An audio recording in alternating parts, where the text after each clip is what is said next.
नमस्कार, मी राधिका. तुमचं सर्वांचं स्वागत आहे आपल्या चॅनेलवरती, ज्याचं नाव आहे मराठी ग्रामर विथ राधिका. तर आज आपण या व्हिडिओमध्ये बघणार आहोत विरामचिन्ह आणि त्याचे प्रकार. आता विरामचिन्ह कशाला म्हणतात? विरामचिन्ह म्हणजेच काय तर पंक्च्युएशन मार्क. वाक्यामध्ये आपण जेव्हा थांबतो, म्हणजे जेव्हा सेंटेन्स चालू आहे तेव्हा आपण थांबतो. किती थांबतो, कधी थांबतो, कोणत्या प्रकारे थांबतो, हे सगळं जे दर्शवणारे चिन्ह असतात त्याला म्हणतात विरामचिन्ह किंवा पंक्च्युएशन मार्क. या थांबण्याला विराम असे म्हणतात. विराम म्हणजेच काय तर थांबणं, थोडासा म्हणजे रेस्ट करणं. त्या सर्व विरामांना वेगवेगळ्या चिन्हांनी दर्शवले जातं. मग त्यांचे जे सिम्बल्स असतात ते कसे असतात तर वेगवेगळे असतात. याच चिन्हांना विरामचिन्ह असे म्हणतात. विराम म्हणजे थांबणं आणि थांबण्याचे जे सिम्बल्स आहेत त्यांना काय म्हणणार आहे किंवा मार्क आहेत ते काय असणार तर आपले विरामचिन्ह. त्याच्यानंतर आपण पहिला बघूया आज पूर्णविराम. आता पूर्णविराम म्हणजेच काय तर फुल stop.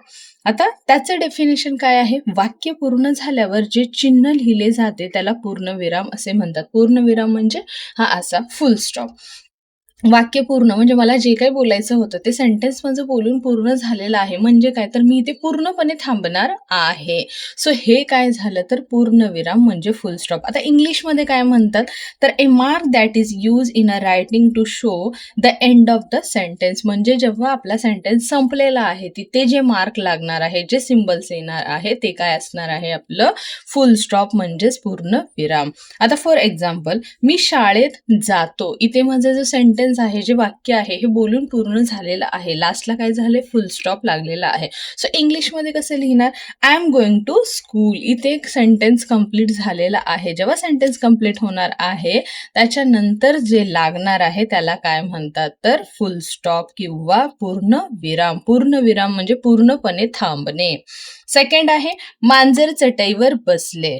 The cat sat on the mat. म्हणजेच काय तर इथे आपलं बोलणं पूर्ण झालेलं आहे. थर्ड आहे तो गिटार वाजवत आहे. He plays the guitar. जिथे आपलं सेंटेन्स कंप्लीट होणार आहे तिथे आपल्याला लागणार आहे फुल स्टॉप.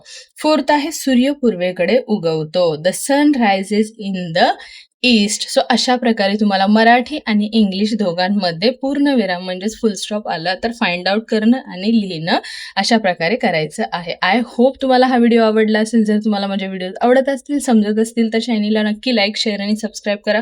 भेटूया पुढच्या पंक्च्युएशन मार्क्स सोबत. तोपर्यंत बाय बाय.